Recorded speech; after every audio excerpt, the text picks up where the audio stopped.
शुभकामनाओं के साथ मैं गोपाल पाठक यूट्यूब चैनल के समस्त छात्रों, विषय विशेषज्ञों और दर्शकों को मेरा नमस्कार। जैसा कि मैंने अपने पूर्व दिनांक 16 मार्च 2021 की दृश्य श्रव्य पटल वीडियो के माध्यम से भास्कराचार्य के खगोलीय ग्रंथ सिद्धांत शिरोमणि के यंत्राध्याय ग्रंथ संख्या 375 में वर्णित चक्र यंत्र पर विचारण का द्वितीय एवं अंतिम भाग प्रस्तुत किया था और वीडियो के अंत में यष्टि यंत्र के विचारण का प्रथम भाग अपने अगले वीडियो के माध्यम से प्रस्तुत करने की बात कही थी। तो उसी क्रम में आज दिनांक 28 मार्च 2021 के इस वीडियो के माध्यम से प्रथम भाग में भास्कराचार्य के खगोलीय ग्रंथ सिद्धांत शिरोमणि के यंत्राध्याय ग्रंथ संख्या 375 पद्य संख्या 28, 29, 30 में वर्णित और समय प्रमापक के अनुसार दिनगत काल, उसके अशुपल घटी आदि अवयवों को दर्शाने वाले और मापने वाले एक विशेष यंत्र यष्टि यंत्र के ज्ञान प्रकार के संबंध में स्वल्प ऐतिहासिक चर्चा के साथ विचारण प्रस्तुत करेंगे। तो आज के इस वीडियो के माध्यम से एक ऐसे यंत्र की चर्चा करेंगे जो कार्य तो स्वतंत्र रूप से करता है और अन्य समय मापक यंत्रों के सापेक्ष भी होता है।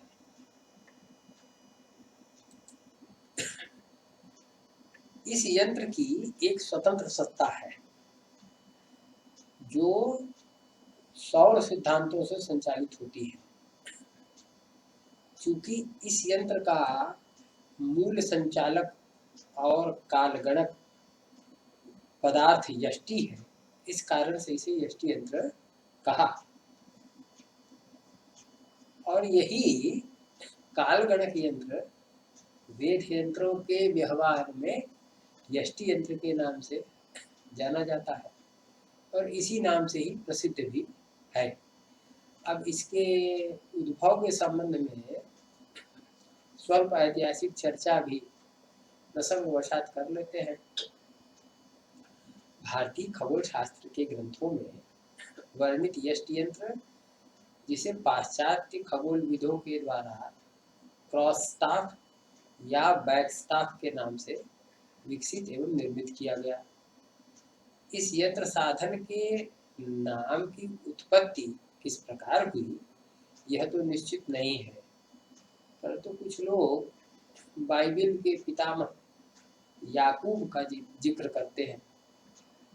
विशेष रूप से कुछ मध्ययुगीन स्टार चार्ट पर ओरायन के समान होने के बाद इसका नाम जैकब के नाम से संदर्भित भी किया जा सकता है। एक अन्य संभावित स्रोत पिलग्रिम का स्टाफ है, जो सेंट जेम्स से लैटिन में जैकब भी कहते हैं, उसका प्रतीक है। क्रॉस स्टाफ का नाम बस इसके क्रूसीफॉर्म आकार से ही आता है। मूल जैकब के क्रॉस स्टाफ को एक एकल पोल डिवाइस के रूप में 14वीं शताब्दी में विकसित किया गया था, जिसका उपयोग खगोलीय मापन में किया गया। इसे पहली बार फ्रांसीसी यहूदी गणितज्ञ लेवी वेन गॉर्सन ने प्रोवेंस के लैटिन में और हिब्रू में भी अनुवादित किया और अपनी अनुवादित पुस्तक बुक ऑफ द लॉर्ड्स में भी वर्णित किया था। उन्होंने क्रॉसस्टाफ के लिए एक हिब्रू नाम का इस्तेमाल किया, जो रिवाइंड ऑफ प्रोफंडिटीज में अनुदित है, जबकि जैकब के स्टाफ इस शब्द का उपयोग उनके ईसाई समकालीनों द्वारा भी किया गया था। अब इसका आविष्कार संभवतः फ्रांसीसी यहूदी खगोलशास्त्री जैकब बेन मकीर के कारण हुआ। 15वीं शताब्दी के एक ऑस्ट्रेलियाई खगोलविद थे, जॉर्ज पर्ल। उन्होंने इस तरह के लक्षण के एक ही नाम के साथ एक अलग उपकरण को संदर्भित किया जैसा कि वो संदर्भित करते हैं, और जिसकी उत्पत्ति 400 ईसा पूर्व के आसपास की चाइडाइनो से हुई। हालांकि यह काफी हद तक स्वीकार कर लिया गया कि बेन गर्सन ने पहले जैकब के क्रॉस ताफ का वर्णन किया था। यह तो ऐतिहासिक रूप से सिद्ध भी है। ब्रिटिश साइनोलॉजिस्ट जोसेफ निधम ने कहा कि सांग राजवंश के चीनी वैज्ञानिक शेनकुओ 1031 से 1095 ईस्वी के मध्य में उन्होंने अपने ड्रीम पूल एसेज ऑफ 1088 में जैकब के क्रॉसटॉक का वर्णन किया। शेन वास्तव में प्राचीन वस्तुओं में रुचि रखने वाले एक व्यक्ति थे, और जब वह अपने एक मित्र जियांगसू के घर के बगीचे से एक प्राचीन क्रॉसबो जैसी डिवाइस का पता लगाते हैं, तो उन्होंने महसूस किया कि यह एक अंश चिन्हांकित स्तर का पठनांक के साथ का एक दृश्य है। जो वस्तु उन्हें प्राचीन वस्तु प्राप्त हुई अपने मित्र के घर से, उसका यह स्वरूप था, जो दूर के पहाड़ों की ऊंचाई को मापने के लिए इस्तेमाल किया जा सकता है। ऐसा उनका अनुमान इस प्राचीन वस्तु के संबंध में था। इसकी तुलना करते हुए उन्होंने कहा कि गणितज्ञ सही कोण का उपयोग करके कैसे त्रिकोण मापता है। उन्होंने लिखा है कि जब कोई इसके साथ एक पहाड़ की पूरी चौड़ाई देखता था, तो साधन पर दूरी अधिक लंबी प्राप्त हुई थी। जब पहाड़ के एक छोटे हिस्से को देखा तो दूरी कम लंबी थी। निधम इस अवलोकन के किसी भी व्यावहारिक अनुप्रयोग का उल्लेख तो नहीं करते हैं, लेकिन उन्होंने जो ये अपना अनुभव लिखा, उससे ये सिद्ध हुआ कि वो जो वस्तु उन्हें प्राप्त हुई थी वो क्रॉसटॉक ही था। मध्ययुगीन यूरोपीय पुनर्जागरण के दौरान डच गणितज्ञ और सर्वेक्षक मेटियस ने अपने स्वयं के याकूब के क्रॉसटॉक को विकसित किया। इस डच गणितज्ञ ने, जिनका नाम की गेम्मा फ्रीसियस था, उन्होंने इस यंत्र में कुछ सुधार भी किया।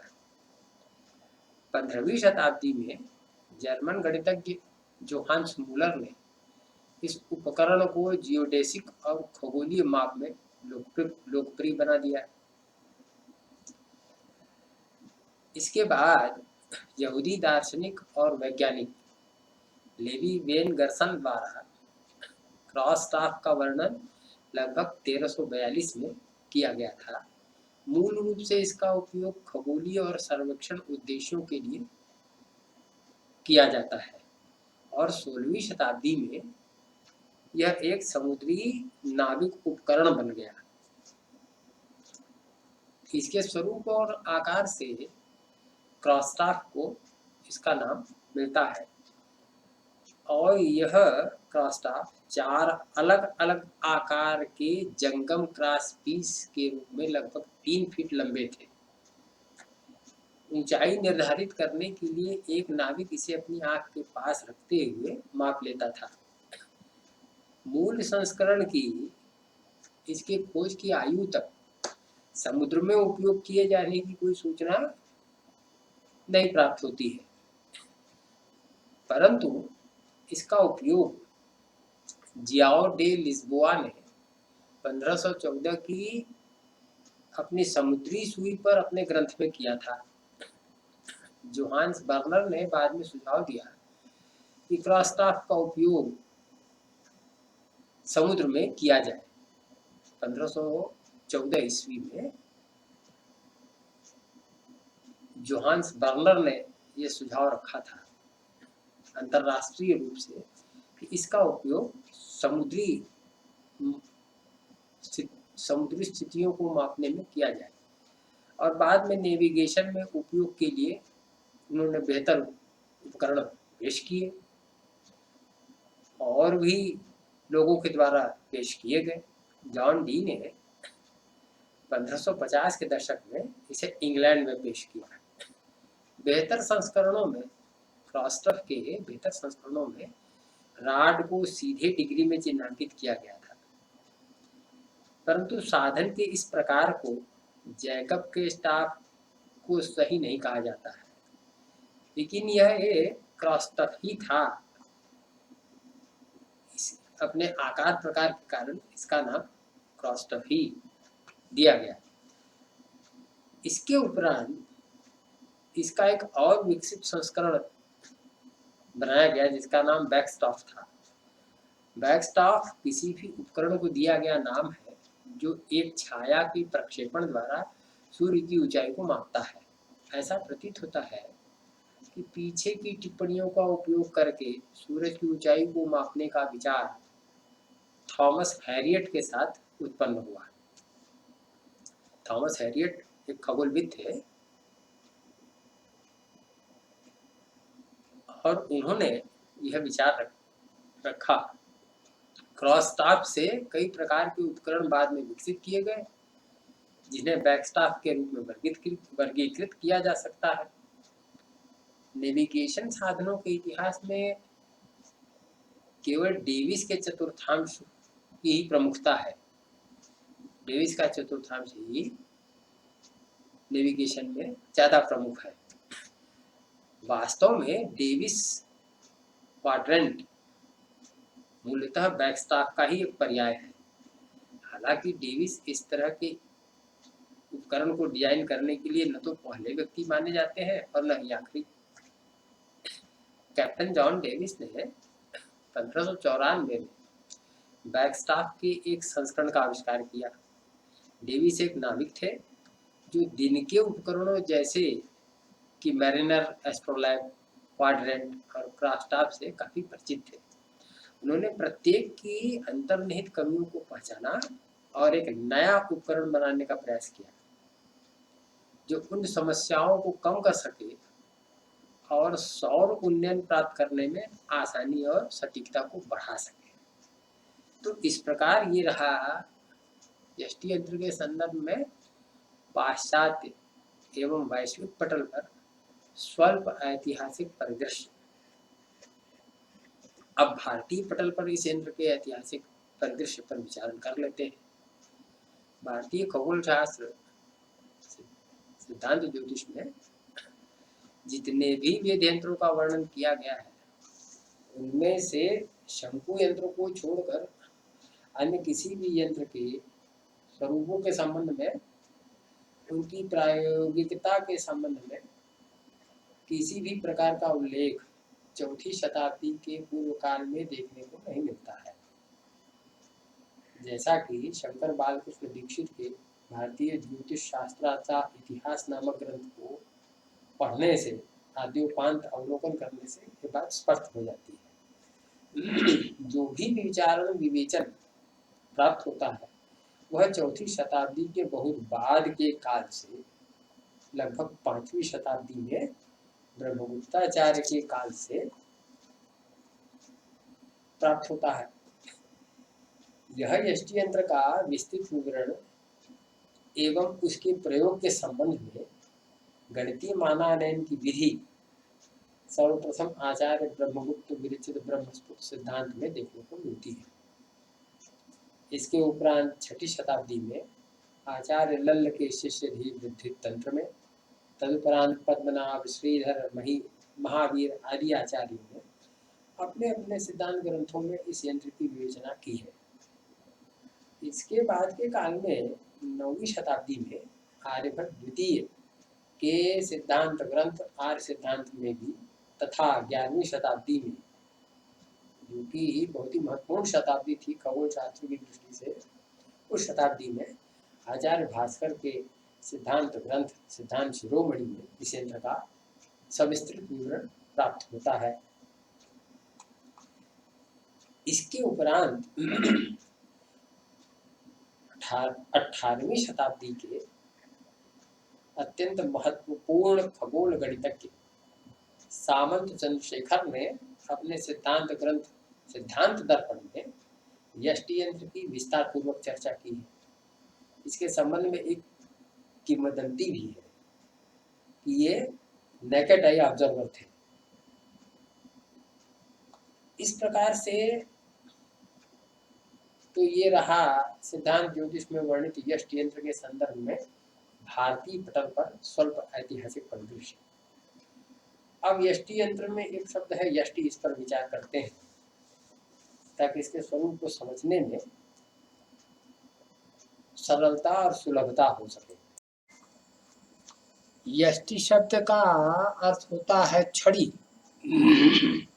एक ऐसी छड़ी जो दिखने में शंकु के सदृश सीधी और समतल मस्तक परिधि के समान हो, पर ऊपर की जिसका ऊपर का मस्तक और नीचे का तल समान हो, समतुल्य अंतराल पर हो, और उसके एक शीर्ष पर छिद्र हो, और उसके छिद्र वाले शीर्ष से दूसरे शीर्ष तक त्रिज्यांगुल के तुल्य अंगुल विभाग चिन्हित हो। भास्कराचार्य ने ग्रह नक्षत्रों की स्थिति का ज्ञान करने के लिए इस यष्टि का प्रयोग 2 प्रकार से किया है। एक तो समतल भूमि पर दिशा चिन्हों से अंकित वृत्त के केंद्र पर स्थित स्थूल कील में इसके छिद्र वाले भाग को पिरो करके भूस्थापित यंत्र के रूप में, दूसरा धी यंत्र के रूप में। इस यंत्र को हाथ में छड़ी की तरह पकड़कर लक्ष्य वेध की तरह ग्रह नक्षत्रों का वेद करके उनकी स्थिति का निर्धारण करने की चर्चा भास्कराचार्य ने की है।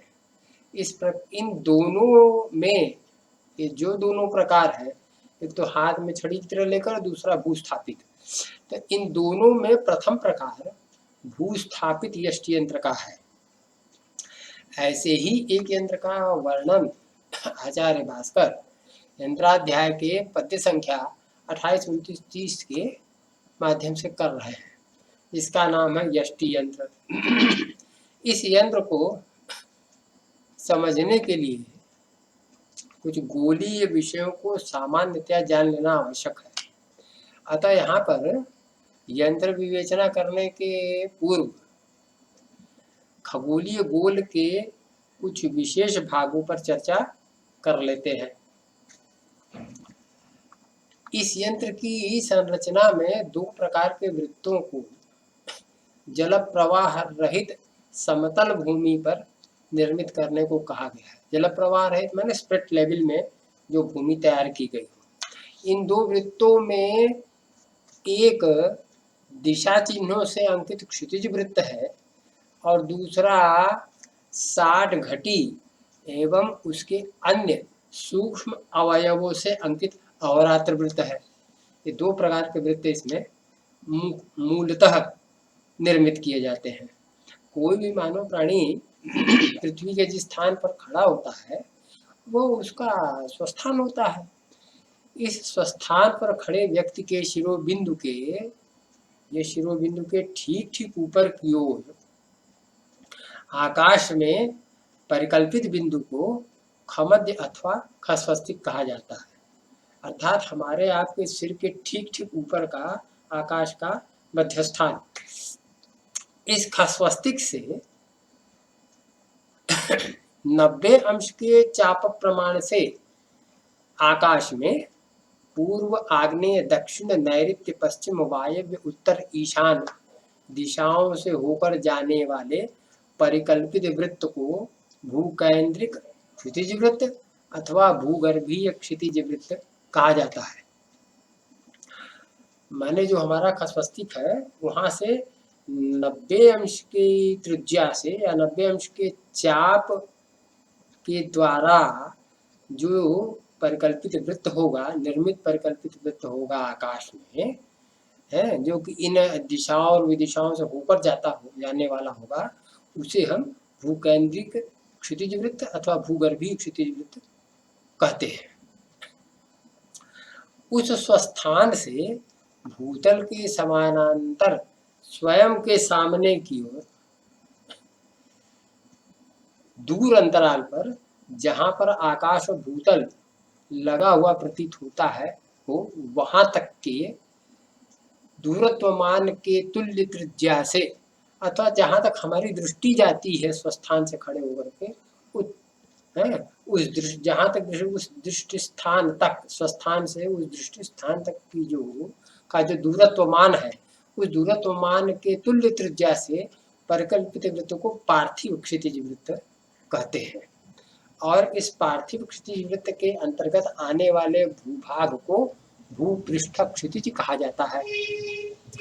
और यह भूपृष्ठ क्षितिज भूगर्भीय क्षितिज वृत्त के समान अंतराल पर होता है। दोनों वृत्त एक दूसरे के समान अंतराल पर होते हैं। अब प्रत्येक वर्ष के 22 मार्च को प्रातः काल भूपृष्ठ क्षितिज के जिस स्थान पर सूर्य उदित होता हुआ दिखाई पड़ता है, वह स्थान वास्तविक ठीक ठीक पूर्व दिशा होती है। उसी को पूर्व स्वस्तिक बिंदु भी कहते हैं।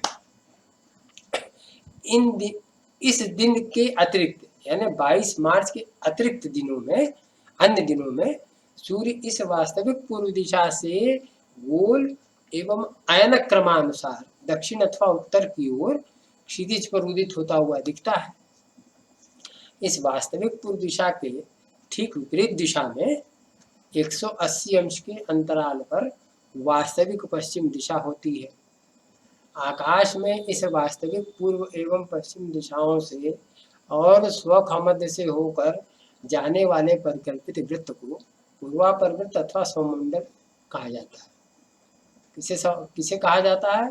तो आकाश में इस वास्तविक पूर्व एवं पश्चिम दिशाओं से, जो वास्तविक पूर्व दिशा और पश्चिम दिशा में पूर्व स्वस्तिक और पश्चिम स्वस्तिक बिंदु है, इन दोनों बिंदुओं से और स्वखमध्य से, तीसरा बिंदु है स्वखमध्य, उस स्वखमध्य से होकर जाने वाला जो परिकल्पित वृत्त है आकाश में, उसको हम पूर्वापर वृत्त अथवा स्वमंडल कहते हैं। आकाश में ध्रुव तारा जिस ओर दिखाई देता है वह दिशा उत्तर दिशा होती है। जैसे सूर्योदय बिंदु पूर्व दिशा हुई, वैसे ही उत्तर ध्रुव नक्षत्र जिस दिशा में दिखे आकाश में, वह दिशा उत्तर दिशा होती है। इस उत्तर दिशा से ठीक विपरीत दिशा की ओर 180 अंशों के अंतराल पर दक्षिण दिशा होती है। स्वस्थान की उत्तर दिशा में स्थित ध्रुव नक्षत्र क्षितिज से जितने अंश ऊपर की ओर उठा हुआ होता है, उतने अंश प्रमाण स्वस्थान का अक्षांश होता है। माने हमारे भूपृष्ठ क्षितिज से ध्रुव तारे की जो उन्नति है, अंशात्मक उन्नति का है, वह उन्नति का अंशात्मक उन्नतिमान ही हमारे स्वस्थान का अक्षांश हो जाता है। आकाश में इस ध्रुव नक्षत्र से और स्वखमध्य स्थान से होकर जाने वाले परिकल्पित वृत्त को यामित वृत्त कहा जाता है। अब इन दोनों दक्षिणोत्तर ध्रुव बिंदुओं से और स्वखमध्य स्थान से होकर जो वृत्त जाएगा, उसको जो भी वृत्त परिकल्पित हम करते हैं, उस वृत्त को याम्योत्तर वृत्त कहा जाता है। यह वृत्त खमध्य और दक्षिणोत्तर दोनों ध्रुवों से संसक्त होता है। यह याम्योत्तर वृत्त स्वक्षितिज को तथा भूगर्भीय क्षितिज को दक्षिणोत्तर दिशा में 2 स्थानों पर काटता हुआ स्पर्श करता है, जिसमें उत्तर दिशा के स्पर्श स्थान को उत्तर समस्थान और दक्षिण दिशा के स्पर्श स्थान को दक्षिण समस्थान कहते हैं। इस प्रकार दक्षिणोत्तर ध्रुव स्थान और समस्थान ये चारों स्थान याम्योत्तर वृत्त में स्थित होते हैं। तुरीय यंत्र के द्वारा इस समस्थान बिंदु से उत्तर ध्रुव नक्षत्र का अंशात्मक प्रमाण में जितना अंतर याम्योत्तर वृत्त में हमें प्राप्त होगा वह अंतरांश स्वस्थान का अक्षांश होगा। पूर्वापर वृत्त दक्षिण अथवा उत्तर समस्थान से, जो हमारा पूर्वापर वृत्त अभी ऊपर हमने बतलाया सममंडल नामक, वह सममंडल पूर्वापर वृत्त जो है वो दक्षिण समस्थान और उत्तर समस्थान दोनों समस्थानों से 90 अंश के चापांतर पर आकाश में परिकल्पित होता है। और यह याम्योत्तर वृत्त को जिस स्थान पर काटता है वह स्थान आकाश में कल्पित स्वखमध्य स्थान होता है। माने हमारे शिरोबिंदु के ठीक ठीक ऊपर का जो बिंदु है, ठीक उसी बिंदु पर पूर्वापर वृत्त और याम्योत्तर वृत्त का भी संपात होता है। इस खमध्य स्थान से दक्षिण की ओर याम्योत्तर वृत्त में, अब ये जो हमारा स्वखमध्य स्थान है, इस स्वखमध्य स्थान से दक्षिण की ओर याम्योत्तर वृत्त में स्वस्थानिक अक्षांश के तुल्य अंतराल पर निरक्षक मध्य होगा, क्योंकि यह स्थान उत्तर अथवा दक्षिण ध्रुव नक्षत्र से 90 अंश के अंतराल पर होता है। तो खमध्य कहने का मतलब कि हम जिस प्रकार समस्थान से स्वखमध्य 90 अंश पर है, ठीक उसका उत्तर अथवा दक्षिण ध्रुव स्थान से निरक्षक मध्य भी 90 अंश पर होगा। तो वहां से दोनों ध्रुव बिंदुओं से 90 अंश के अंतराल पर जो बिंदु होगा याम्योत्तर वृत्त में वो निरक्षक मध्य होगा,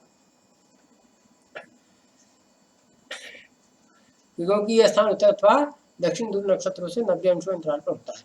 आकाश में इस निरक्षक मध्य से और वास्तविक पूर्वापर दिशा चिन्हों से होकर जाने वाले परिकल्पित वृत्त को नाड़ी वलय अथवा विषुववृत्त कहा जाता है। कहने का तात्पर्य यह है कि दक्षिणोत्तर ध्रुव बिंदुओं से 90 अंश चाप के द्वारा 90 अंश चाप से परिकल्पित जो आकाश में वृत्त बनेगा वह नाड़ी वृत्त होगा। और वह नाड़ी वृत्त जो है कहाँ से होकर जाएगा, तो हमारे स्वखमध्य से दक्षिण की ओर याम्योत्तर वृत्त में स्वस्थानिक अक्षांश के तुल्य अंतराल पर से बिंदु से और पूर्वापर स्वस्तिक बिंदुओं से होकर जाएगा। आकाश में इस नाड़ी वलय से उत्तर एवं दक्षिण की ओर समानांतराल पर, अब ये अहोरात्र वृत्त के संरचना के संबंध में चर्चा कर रहे हैं। वो क्या है, कहते हैं आकाश में इस नाड़ी वलय से यह जो नाड़ी वृत्त है ना, जो निरक्षक मध्य पूर्वापर स्वस्तिक और निरक्षक मध्य से होकर के जा रहा है, जो कि हमारे स्वखमध्य से अक्षांश तुल्य दक्षिण की ओर जो है स्थित होता है। ऐसे नाड़ी वलय के से उत्तर एवं दक्षिण की ओर आकाश में जो हम नाड़ी वलय परिकल्पित किया, उस नाड़ी वलय से उत्तर अथवा दक्षिण की ओर समान अंतराल पर दैनिक उदयास्त चिन्हों से होकर जाने वाले परिकल्पित वृत्त को अहोरात्र वृत्त कहा जाता है। चूंकि निरक्षक मध्य से दक्षिणोत्तर ध्रुवों की ओर याम्योत्तर वृत्त में क्रमशः वक्रत्व होने से ये अहोरात्र वृत्त नाड़ी वलय से क्रमशः छोटे होते जाते हैं। निरक्षक मध्य से दक्षिणोत्तर ध्रुवों की ओर जो निरक्षक मध्य बिंदु है, यानी नाड़ी वलय याम्योत्तर वृत्त संपात बिंदु जो है वो निरक्षक मध्य है। उस निरक्षक मध्य से दक्षिण ध्रुव की ओर अथवा उत्तर ध्रुव की ओर याम्योत्तर वृत्त में जो है, याम्योत्तर वृत्त में क्रमशः वक्रत्व प्राप्त होता है। क्रमशः वक्रत्व प्राप्त होने से ये अहोरात्र वृत्त नाड़ी वलय से छोटे होते जाते हैं। इनके व्यासार्ध नाड़ी वलय के त्रिज्या तुल्य व्यासार्ध प्रमाण से न्यून प्रमाण के होते हैं। अतः इनके व्यासार्थ को द्विज्या कहा जाता है। दिगंश यंत्र के द्वारा नाड़ी वलय और अहोरात्र वृत्त के अंतराल में क्षितिज वृत्त पर पूर्व एवं पश्चिम दिशा में अंशात्मक प्रमाण में जितना चापमान प्राप्त हो वह अग्रा चापांश और उसी गिजा को अग्रा कहते हैं। दिगंश यंत्र, जब भी हम दिगंश यंत्र स्थापित करते हैं किसी ट्राइपॉड पर है या किसी भी आधार पर तो स्थापित करते हैं और दिगंश का जब मापन करते हैं तो वो क्षितिज वृत्त के समानांतर ही वो उस यंत्र का तल भी होता है। तो दिगंश यंत्र के द्वारा नाड़ी वलय और अहोरात्र वृत्त के अंतराल में क्षितिज वृत्त पर पूर्व एवं पश्चिम दिशा में अंशात्मक प्रमाण में जितना चापमान प्राप्त होता है दिगंश यंत्र पर वह अग्रा चापांश और उसकी ज्या को अग्रा कहते हैं। वो जो चापमान प्राप्त हुआ अग्रा चापांश हुआ है, उस चापांश को हम अग्रा चापांश कहेंगे और उसकी ज्या को अग्रा कहते हैं। प्रत्येक ग्रह नक्षत्र इसी अग्रा के शीर्ष स्थान पर पूर्व में उदित होकर पश्चिम दिशा के अग्रा शीर्ष स्थान पर ही अस्तंगत होता है। अर्थात प्रतिदिन कोई भी नक्षत्र अथवा ग्रह पूर्व क्षितिज में जिस स्थान पर उदित होता हुआ दिखता है उस स्थान चिन्ह से वास्तविक पूर्वापर दिक् चिन्हों को मिलाने वाली पूर्वापर रेखा पर आपतित लंब रेखा को अग्राचाप की ज्या कहते हैं और यही ज्या रेखा अग्रा नाम से जानी जाती है। इस पूर्वापर अग्रा के शीर्ष बिंदुओं को मिलाने वाली रेखा को स्वोदयास्त अथवा उदयास्त सूत्र कहते हैं। तो इस प्रकार ये कुछ आकाश में परिकल्पित गोलीय अवस्था का चित्रण मैंने यहाँ किया है। तो इस प्रकार ये तो रहा यष्टि यंत्र से संबंधित कुछ गोलीय परिस्थितियों का विचार। आचार्य भास्कर ने यष्टि यंत्र की निर्मिति में 4 पदार्थों की चर्चा की है, जिनमें एक है क्षितिज वृत्त, दूसरा अहोरात्र वृत्त और तीसरा पदार्थ पूर्वापर अग्रा तथा चौथा पदार्थ है यष्टि। इन्हीं चारों पदार्थों से इस यंत्र की परिमिति निर्धारित होती है और परिमिति के आधार पर ही इस यंत्र का निर्माण भी होता है। इस प्रकार आज के इस वीडियो के माध्यम से यष्टि यंत्र के ऐतिहासिक परिदृश्य के साथ साथ यंत्र निर्माण में सहायक एवं प्रयुक्त होने वाली खगोलीय परिस्थितियों पर विचारण का प्रथम भाग मैंने प्रस्तुत किया है। इस यंत्राध्याय के यंत्रों के विचारण के क्रम में यष्टि यंत्र के नाम एवं स्वरूप पर अपने अगले वीडियो में क्रमागत यष्टि यंत्र पर विचारण का द्वितीय एवं अंतिम भाग प्रस्तुत करेंगे। तब तक के लिए इस वीडियो को देखें, सब्सक्राइब करें और अपने मित्रों के साथ शेयर भी करें। तो अंत में to be continued by next video. Thank you, नमस्कार।